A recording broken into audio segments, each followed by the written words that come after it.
Señor, ten piedad de este pobre monje. Dame fuerzas para resistir la tentación de la carne. Sí, ya sé que merezco esta penitencia.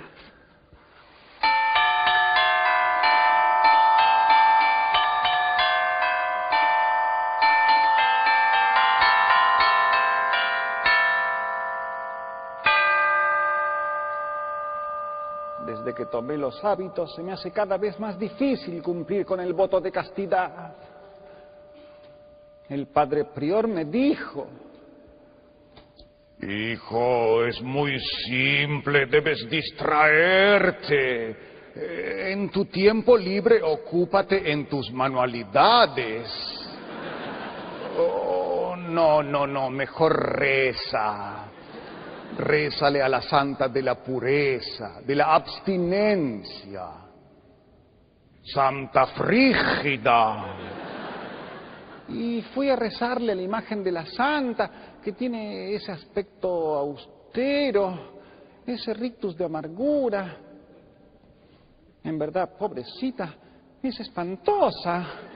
Pero después de rezarle varias horas, de pronto me pareció que empezaba a sonreírme, que me guiñaba un ojo. Y en ese momento apareció el padre prior y viendo la lujuria en mi rostro me dijo: insensato.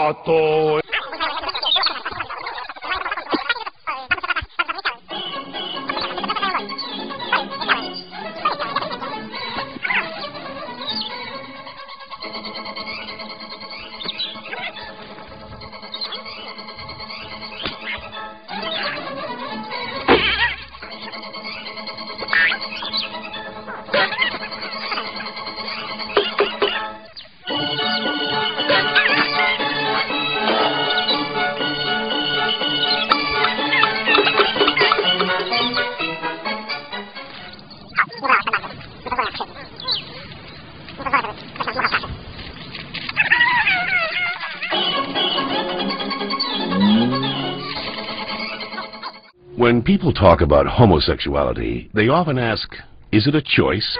I heard it is. Hello, what's your name? Christian. Well, Christian, let's see what the latest science has to say. Oh, that. To help us, here are two gay people, George and Martha. Before we can answer, is it a choice, we must first determine what it means to be gay. How do you know you're a homosexual? The same way you know that you're straight. Since the 19th century, many theories about homosexuality have been offered that are untestable and contradictory.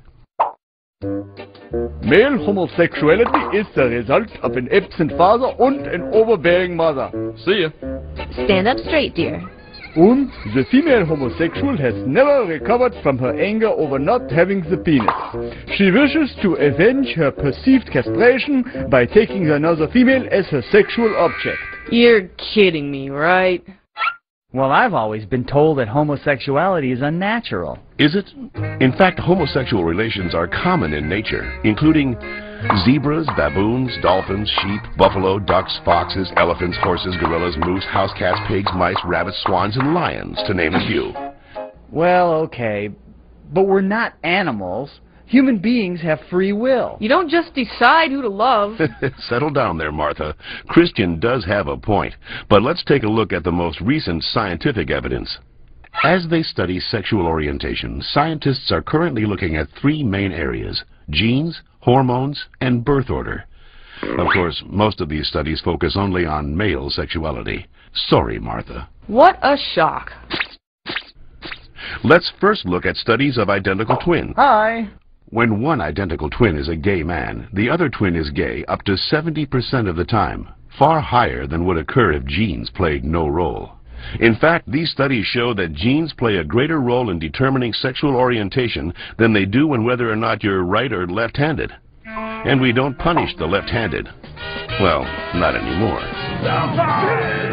Let's get it! Scientists have recently noticed a striking statistical phenomenon. Studies show that having older brothers increases the odds of a boy being homosexual. Moms always baby the youngest, making them gay. No, that's not it. When a woman is pregnant with a boy, scientists are realizing that her female body often sees the male fetus as a foreign object and begins to produce antibodies against it. The more boys a woman has, the more adept her body becomes at feminizing the fetus, which may explain why with every successive boy, the odds that he will be gay go up significantly. All right, maybe you all accept it, but what about those people who started out gay and say they became straight by discovering God? What about ex-gay ministries? Even so-called ex-gay ministries don't claim to change a person's inner sexual desires, just his or her sexual conduct. We're still gay. If these places really work, why don't they all use the same technique? Why does each ministry experiment its own way? Well, And why have so many members and leaders recanted earlier claims that they were changed? maybe these programs don't work for everyone, but what's the harm? How about the feelings of shame and guilt they instill and reinforce in their victims? Or the money, energy, and time they sap from people who have nothing wrong with them? Says you. Well, in point of fact, not just George says that, Christian. The American Medical Association, the American Psychiatric Association, the American Psychological Association, the American Psychoanalytic Association, the American Academy of Pediatrics, and the National Association of Social Workers have all stated that homosexuality should not be treated as a mental disorder, and that they oppose attempts at reparative or conversion therapy, and that sexual orientation is not a choice and cannot be changed. So that's it. I'm supposed to believe that it's not a choice just because all those doctors and scientists say so? Or you could just ask us. I do know this one girl named Heather who goes back and forth, but she's Shut up. The information in this educational cartoon is based upon studies that can be found in any university library, with the possible exception of the Bob Jones University in South Carolina.